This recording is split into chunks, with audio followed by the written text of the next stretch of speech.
Neste vídeo, nós vamos entender melhor sobre os fungos que causam doenças em nós humanos. Nós vamos entender um pouco de como o avanço médico também propiciou o aumento do número de infecções graves por fungos. Nós vamos conhecer também os biofilmes, que são estruturas dos fungos que os ajudam a evitar os antifúngicos. Sejam muito bem-vindos ao canal Eterna Busca. Eu sou Jordan, biólogo e mestre em ecologia de biomas tropicais.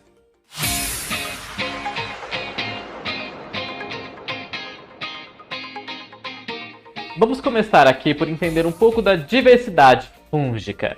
E lembrando que esse já é o terceiro vídeo de uma série que nós estamos explorando um pouco mais sobre a patogenicidade dos fungos. Depois confere lá, esses nossos vídeos anteriores ficaram bem legais. Estima-se que o reino fúngico tenha 6 milhões de espécies amplamente distribuídas no meio ambiente.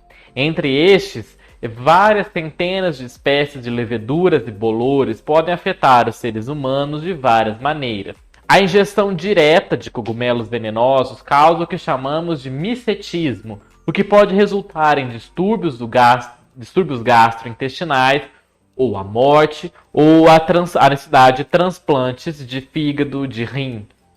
Conforme exploramos nos nossos vídeos anteriores sobre os cogumelos mais tóxicos do mundo, que eu vou deixar linkado aqui, que esse vídeo é bem legal e importante.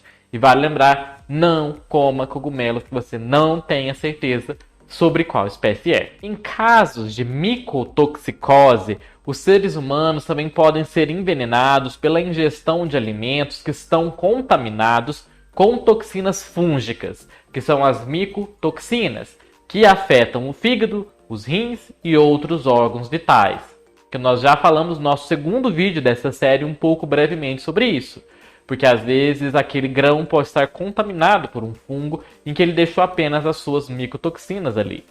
Por fim, os fungos podem causar infecções. Os fungos podem ser patogênicos primários ou oportunistas dos seres humanos, e quando isso acontece, a doença é chamada de micose.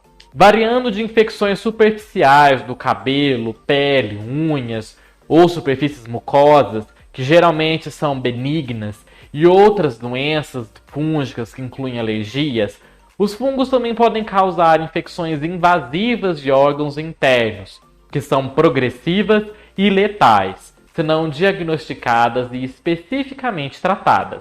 Como animais de sangue quente com um sistema imunológico altamente sofisticado, os seres humanos são naturalmente resistentes à maioria das doenças fúngicas invasivas. Como tal, a maioria dos casos de doenças invasivas fúngicas ocorrem em pacientes com alguma doença ou alguma condição grave subjacente.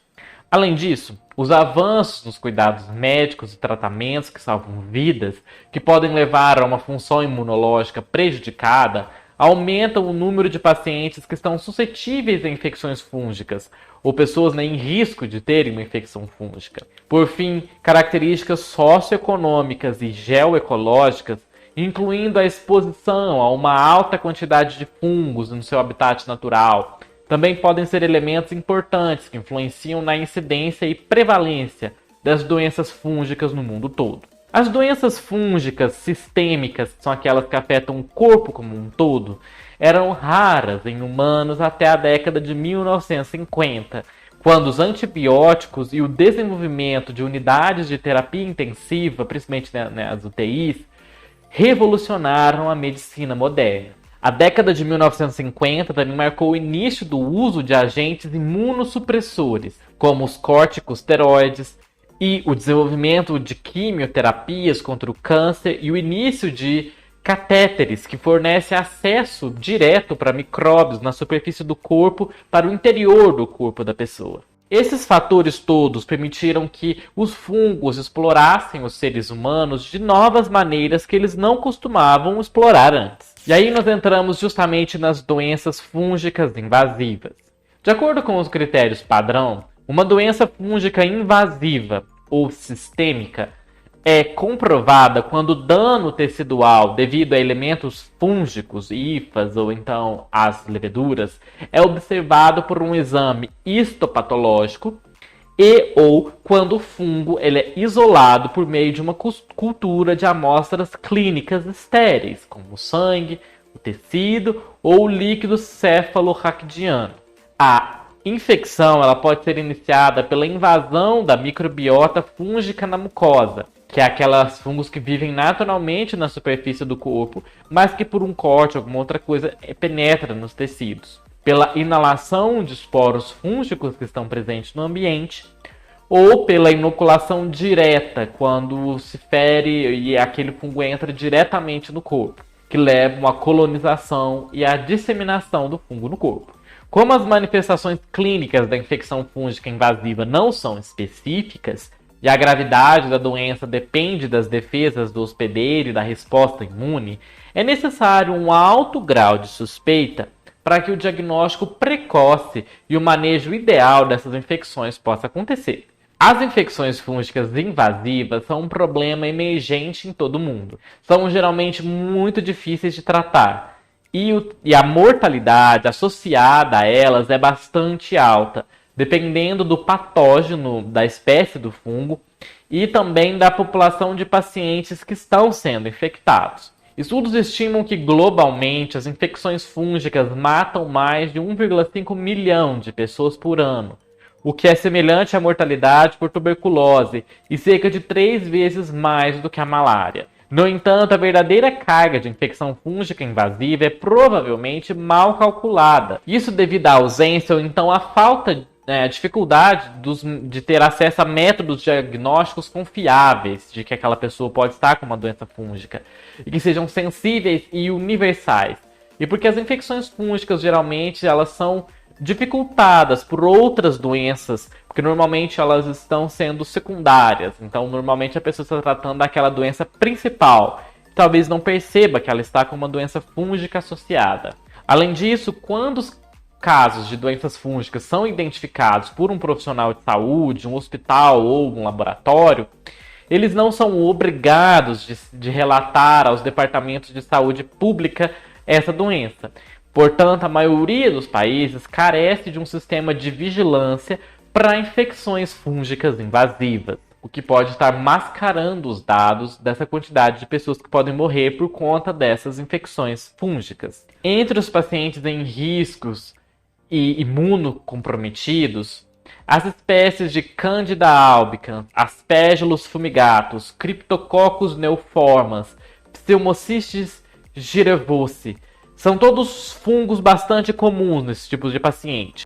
Eles são fungos dimórficos, ou seja, têm duas formas diferentes. Eles têm uma forma como eles estão no ambiente, normalmente a forma de hifas, e quando estão no corpo eles têm uma outra forma, que é a forma de levedura. E eles são, esses grupos que nós citamos aqui, os principais patógenos responsáveis pela maioria dos casos de doenças fúngicas graves no mundo. A Candida albicans, particularmente, ela está entre as espécies fúngicas mais prevalentes na microbiota humana normal, porque a Candida coloniza os indivíduos saudáveis. Ela existe e não causa nenhum mal nas pessoas normalmente. No entanto, ele é um patógeno oportunista, que pode causar infecções graves e muitas vezes fatais na corrente sanguínea, se por alguma razão ela parar na corrente sanguínea ou se a pessoa estiver com o sistema imune comprometido.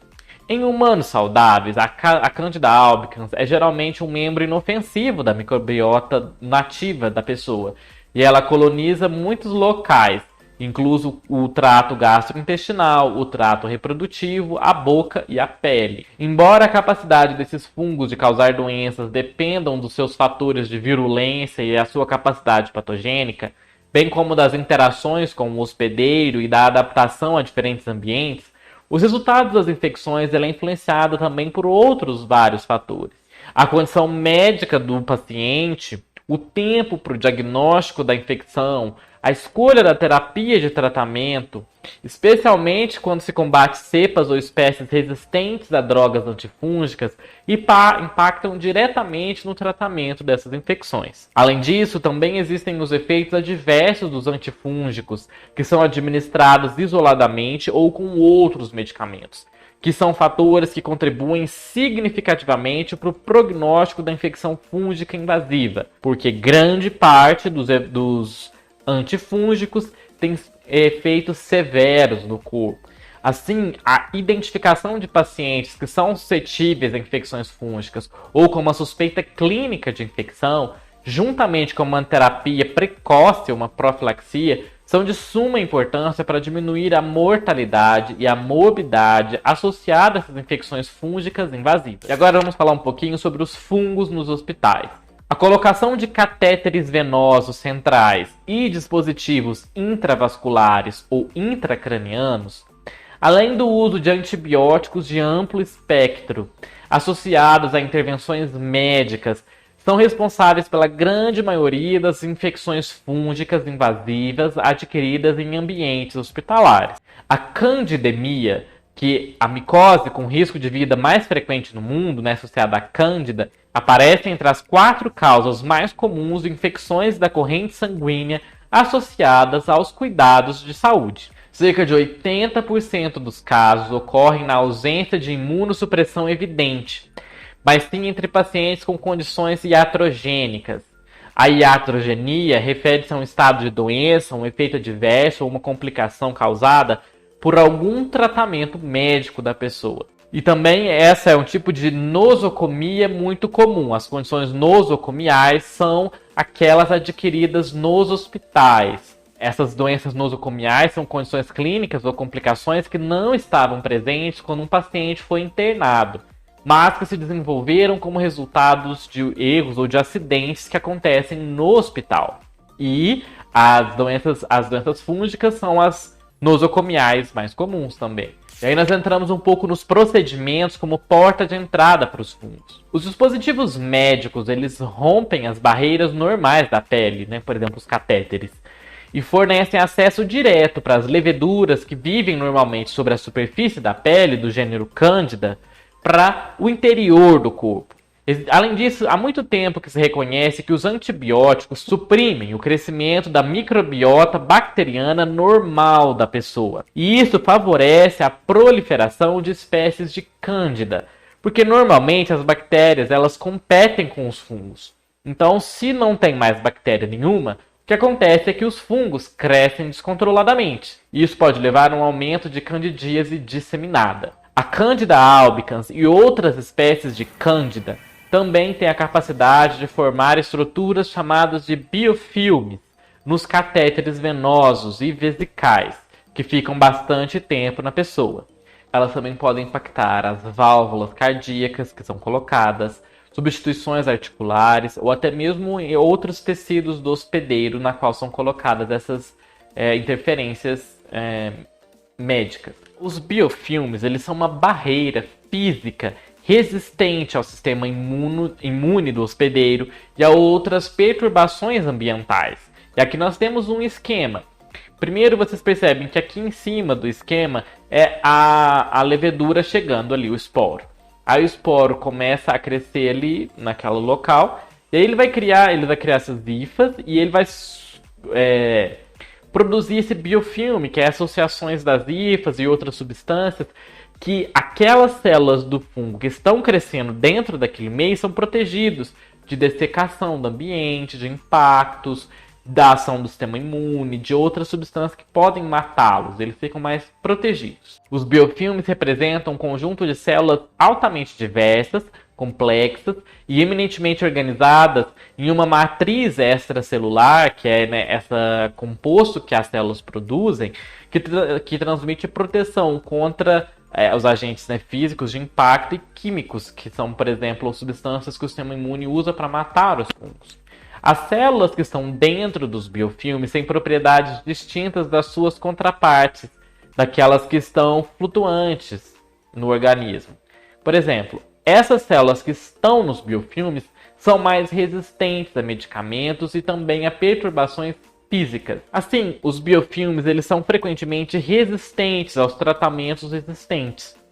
E, de fato, considera-se que eles contribuem essencialmente para as altas taxas de mortalidade associadas às infecções fúngicas invasivas. A formação de biofilmes também leva a uma regulação positiva dos mecanismos de resistências a antifúngicos, bem como ao desenvolvimento de processos complexos de regulação que favorecem níveis cada vez mais altos de resistência antifúngica, principalmente aos azóis e aos polienos.